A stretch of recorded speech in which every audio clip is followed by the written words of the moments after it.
Ladies and gentlemen, boys and girls, riders, striders and time biders, welcome along to the Joe Spivey YouTube channel where we discuss books and little else.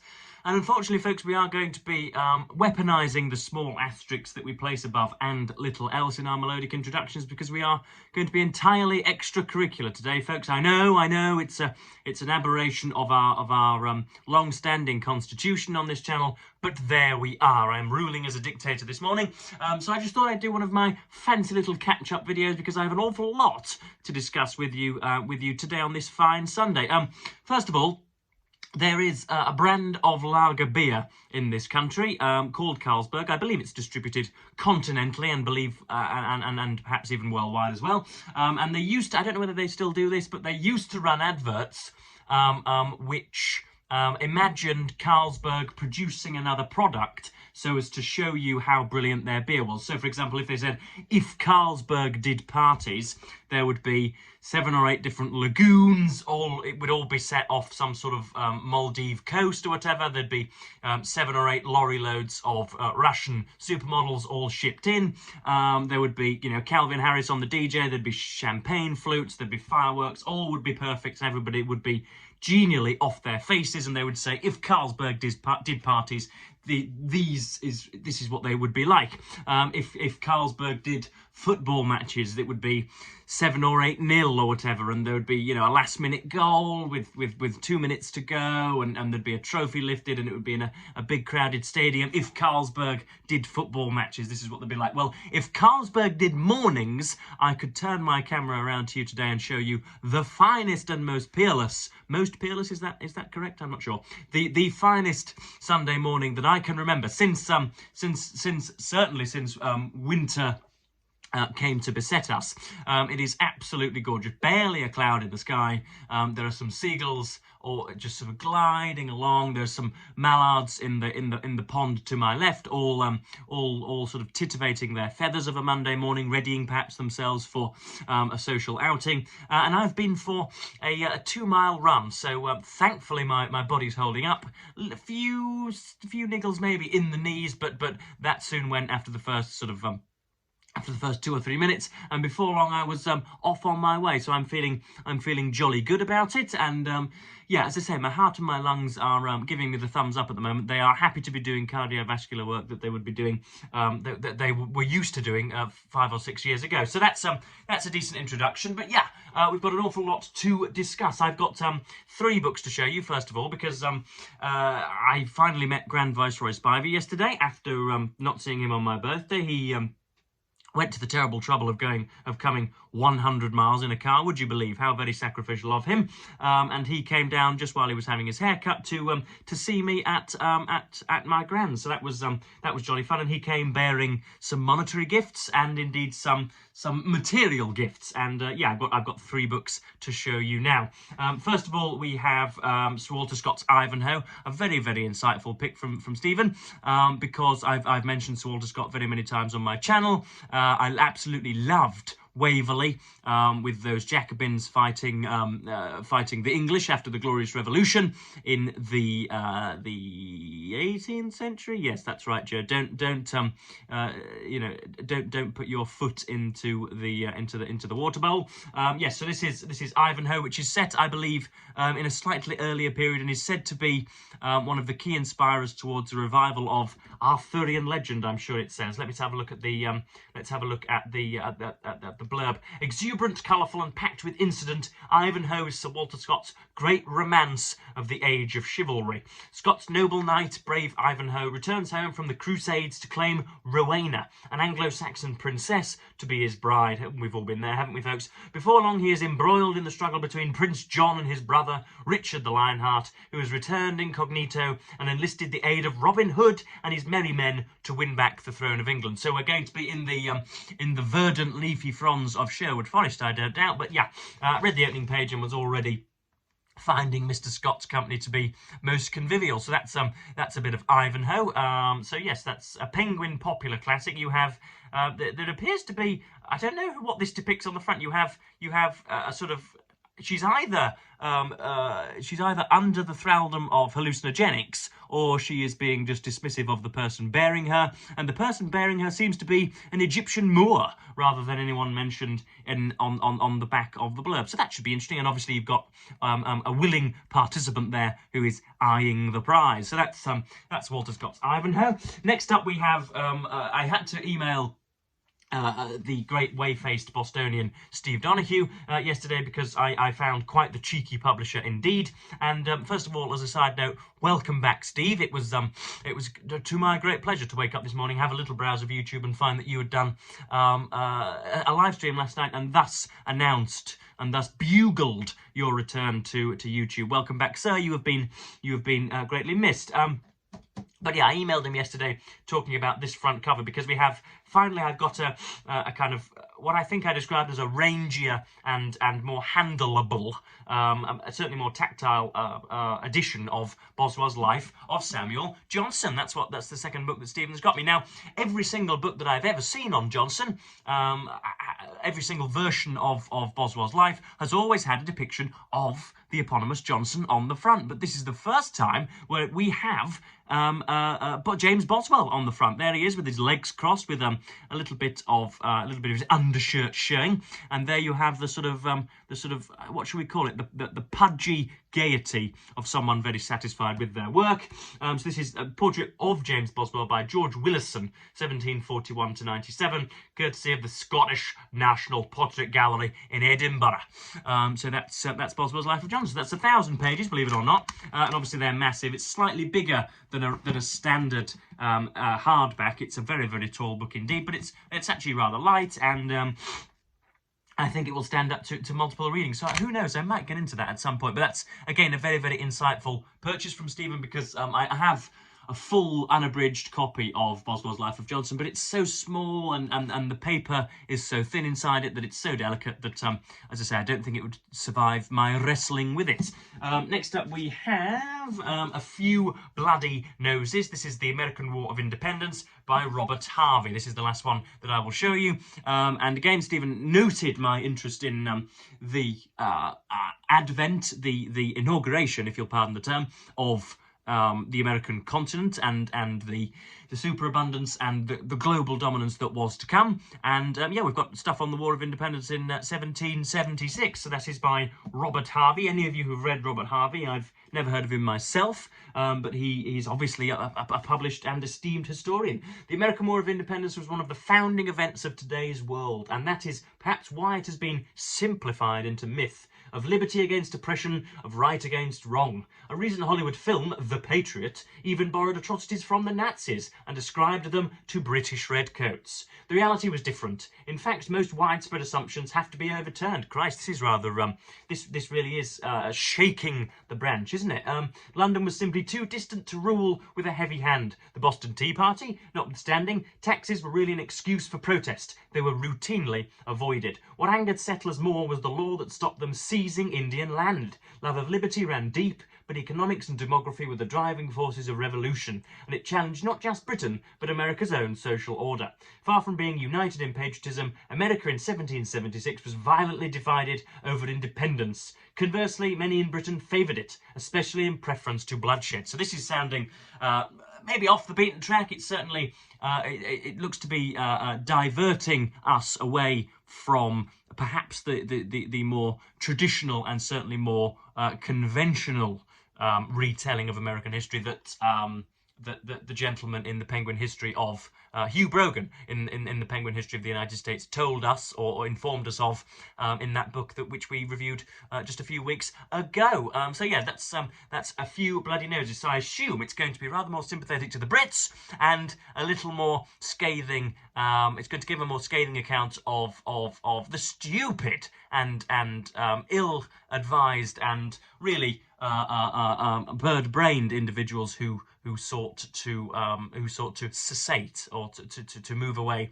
from the British Empire. You really were fools. Look where that's gotten you, guys. Look where that's gotten you. So that's A Few Bloody Noses, The American War of Independence. So yeah, those are the three books that were given to me. We have Craig Unger's book, A Den of Spies. Obviously, I'm not going to really talk about the quality of such a book or about it whatsoever, but this is something that I'm hopefully going to review for Open Letters, and it's going to be one of the first times where I'm going to review a book and be overall positive, I should imagine, which is a shame. Usually I'm boiling. I'm turning the author over on the spit. Usually I am examining all of their pitfalls in exhaustive detail and telling them that they really go and ought to pick strawberries or be a seamstress rather than an author, because they cannot put two words together. But Unger's pretty good. So we've got, William Casey and Henry Kissinger and Ari Ben Menache. For those of you who have made a close study of Israeli arms dealers, he will be a household name to you. Who else have we got? We've got Cyrus Hashemi. We've got all sorts of individuals playing a role in the deal. So yes, this is very, very good, and I'll be writing 800 words for it soon. Complimentary words, I don't doubt. So we're about 2/3 halfway through. There are very many notes, and there's a very large bibliography at the back, which is making it seem as if I'm only halfway, but I'm jolly well at least 2/3 through. So that's keeping me occupied. We also have the Mail on Sunday. For our sins, we get this in because my grandparents would rather their news be dictated by household billionaires than decent journalists.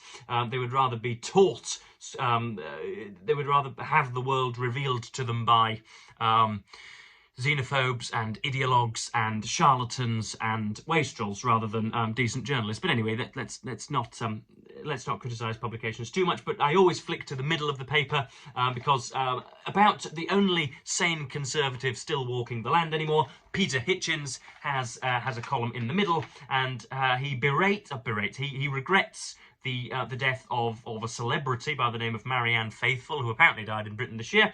Marianne Faithfull sounds more like a Martin Amis character than anything else, doesn't she? But it gives him a vehicle through which he might once more criticise the hedonistic 1960s, and then talks about Gaza. He's one of the few right-wing thinkers who does not countenance the ethnic cleansing and complete carpet bombing of an entire area, and actually points to some of Israel's shortcomings and malevolences as the war has progressed.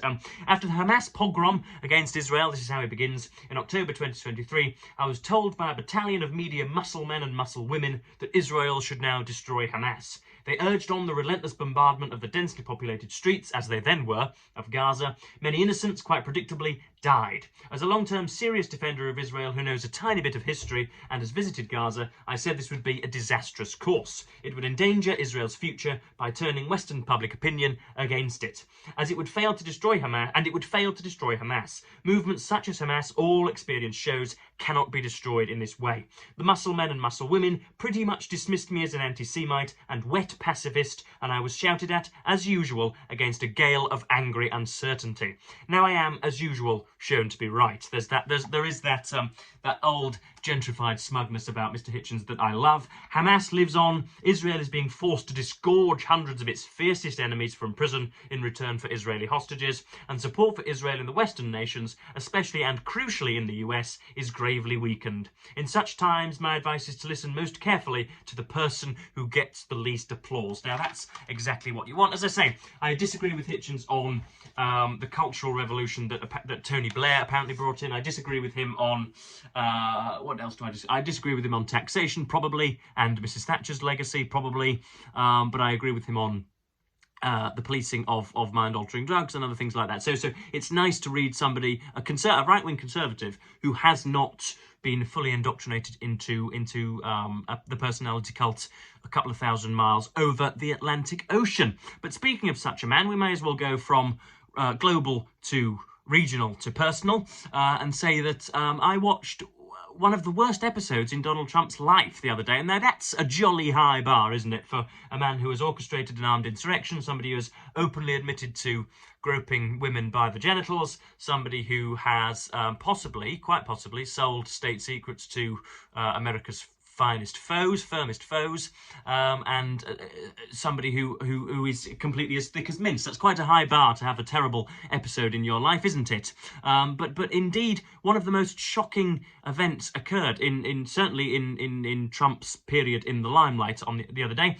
I'm talking, of course, about his press conference in reaction to the awful tragedy when an American military helicopter looks to have flown directly into a commercial airline, which was due to land at Ronald Reagan Washington Airport, and leading to all 64 passengers perishing, I believe, unfortunately, and everything landing in the Potomac River.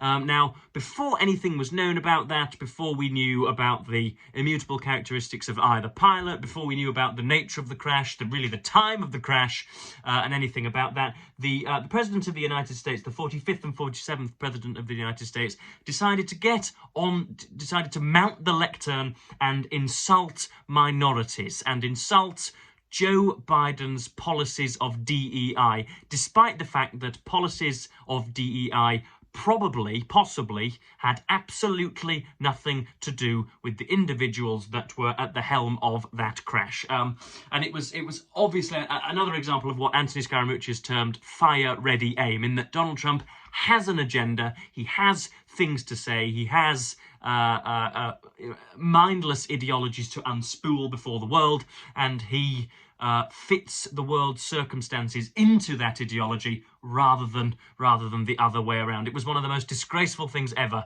Somebody who desecrates on a daily basis the highest and most exuberant and most exhilarating office that the Western world can bestow. It's absolutely horrendous. He got on and said that it was, apparently because there have been policies to allow females and people of minority ethnic backgrounds and lower socioeconomic status into high power jobs. That's why 64 people have died, even though he does not know anything at all about the nature of aircraft carrying, of monitoring aircraft, or of anything of that nature, anything pertaining to the situation. He is, of course, absurdly ignorant of all of those things. So that was particularly shocking, I thought. And again, I'm firmly against DEI. I think that in order to have a meritocratic society, you need a system. You need a test that most people must pass, and I don't think that graduating or upgrading charlatans and fools and utterly unqualified candidates who just so happen to hold the decent immutable characteristics, such as being black, such as being a woman, such as being disabled, such as being a lesbian, into those positions is to the detriment of everyone. And I think there was obviously an overreach in 2020 after the George Floyd murders, which resulted in this left-wing madness, which I encountered on a daily basis at university. So I'm not against Donald Trump's thinking on that. We probably agree on that very, very small issue, but this was not the place, Mr. Trump, as I'm sure you're aware. And I am, as I say, I'm keeping a bullet point by bullet point, day by day log of Trump's second presidency for purposes of posterity and for my own slimming sanity. So that was something to consider. And what else did I have to discuss? Such was my rant about Trump that I may have forgotten everything else. Oh yes, there was a regional event that occurred in my life this week as well. The late great John Prescott's funeral occurred on, when was it? Was it Wednesday or Thursday? I can't remember. Midweek. He was a stalwart of the traditional Labour Party, somebody who, I believe from his accent, certainly grew up in Kingston upon Hull and managed to migrate all the way up to the House of Commons, and was a prominent figure in Tony Blair's cabinet of the late 90s and early 2000s, and famous for punching an interlocutor in the street and being just, I think we might call it sort of superficially northern. He liked to be a tough man, and he liked to throw his weight around, and didn't think that he needed to, didn't think that he needed to, what should we say, to articulate things in a decent manner because that was elitist or whatever. I'm not I'm certainly not a bedfellow of his, but he passed away a short time ago, and his funeral was of course in Trinity Church in Kingston upon Hull in his honour the other day, and we had Starmer down here, and we had Rachel Reeves down here, and I think Tony Blair came, and obviously Sherry, his wife, who is always by his side. And yeah, it was strange actually, because all the roads were closed, and I had stumbled upon the event. I had 3 or 4 days prior to the scheduled day of the funeral. I had intended to go, and yet didn't, simply forgot, and yet on one of my afternoon walks just stumbled upon a funeral of national significance, and yeah, it was quiet. Police were guarding different roads, and I managed just to shoulder my way through to the press pen, where people were holding microphones before them and were, dictating the news to the very many people watching legacy news on the television. So that was nice to see some of my favourite journalists and to see everybody saying hello ya, which of course Trinity Square doesn't often hear such dulcet tones unless I'm having my lunch there. So yes, that's that was an interesting part as well. So hopefully that's been a decent catch-up. I have been reading an awful lot, and I've got some books to be eating into as well. I was meant to be doing a Q&A today, but simply too few of you left a comment. It's strange. There are many thousands of you, many hundreds who watch my videos on a weekly basis, and yet only 5 questions were left, and I could not possibly rant and rave for 20 minutes with only 5 questions for fuel. So I'll just ask for questions at a later date. It's not the time. Simply put, organically, it is not the time to begin doing a Q&A because none of you have anything to ask me. But yeah, I'm looking forward to a gorgeous Sunday. We'll be having lasagna this afternoon and watching Arsenal versus Manchester City to see if Arsenal can keep up the pace on Liverpool. But yeah, this was just a chunter fest, wasn't it? But I'm glad to have committed it forever and ever and ever, and I hope that you guys have enjoyed it. So yes, I am, as per usual, going to bid you all a fond farewell. Thank you ever so much for watching, and say goodbye.